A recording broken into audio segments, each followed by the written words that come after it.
दिन था 25 जून, साल था 1975। प्राइम मिनिस्टर इंदिरा गांधी देश भर में इमरजेंसी डिक्लेयर कर देती हैं और अगले 2 सालों के लिए लोगों के फंडामेंटल राइट्स को सस्पेंड कर दिया जाता है।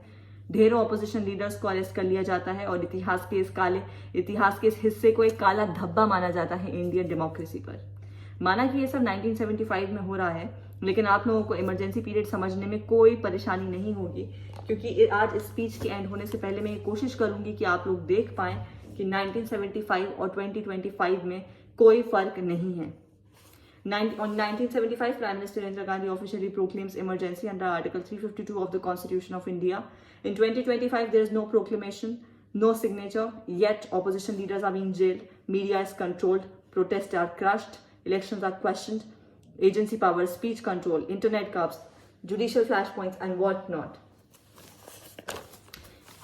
25 जून 1975 प्राइम मिनिस्टर इंदिरा गांधी अपने मिनिस्टर्स से कंसल्ट करती हैं और उनकी एडवाइस पर एक रिटन नोटिस भेजती हैं उस वक्त के प्रेसिडेंट फखरुद्दीन अली अहमद साहब को कि वो देश भर में इंटरनल इमरजेंसी डिक्लेयर कर दें। वो ऐसा कर देते हैं 25 जून की रात को।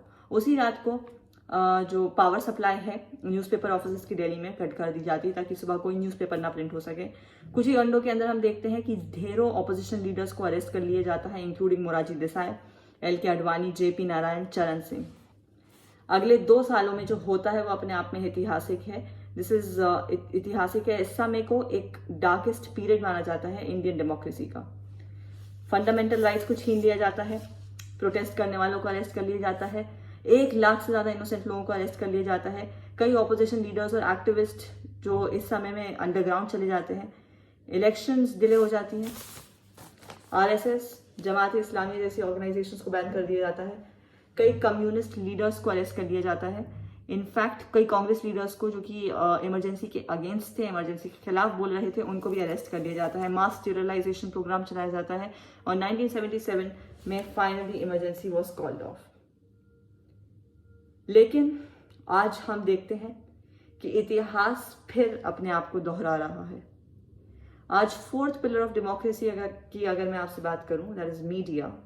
So there is unimaginable subjugation and controlling of mass media today due to major news organizations. All major news organizations are either indirectly controlled or indirectly indebted to one man in this country. TV channels spend majority of their airtime broadcasting propaganda for the ruling party. We call it Godi media. We're talking about art. There is complete disdain of intellectuals and arts. There is suppression of all dissent. जो भी government को criticise करता है उसको देशद्रोही बोल दिया जाता है और जो भी गवर्नमेंट की तारीफ करता है उसको हम देशभक्त, देश प्रेमी, पेट्रियोटिक बुलाने लगते हैं। लिबरल एजुकेशन की फंडिंग को कट करा जा रहा है। I have written a very beautiful thing on my insta bio, that is that where stupidity is considered patriotism, it becomes unsafe to be intelligent. लोकतंत्र की खूबसूरती ना विरोध में। Everything we are doing is pushing us India back to the dark ages. School textbooks are being manipulated. Various books and novels written by the leftist liberal authors are being banned, especially in Kashmir. उस time तब police आती थी, आज ED और CBI, NIA से departments आ जाते हैं।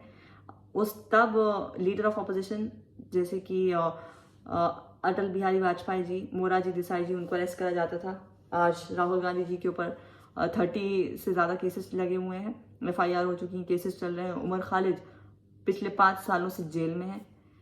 उमर खालिद, शर्जील इमाम, ना जाने कितने ऐसे लोग।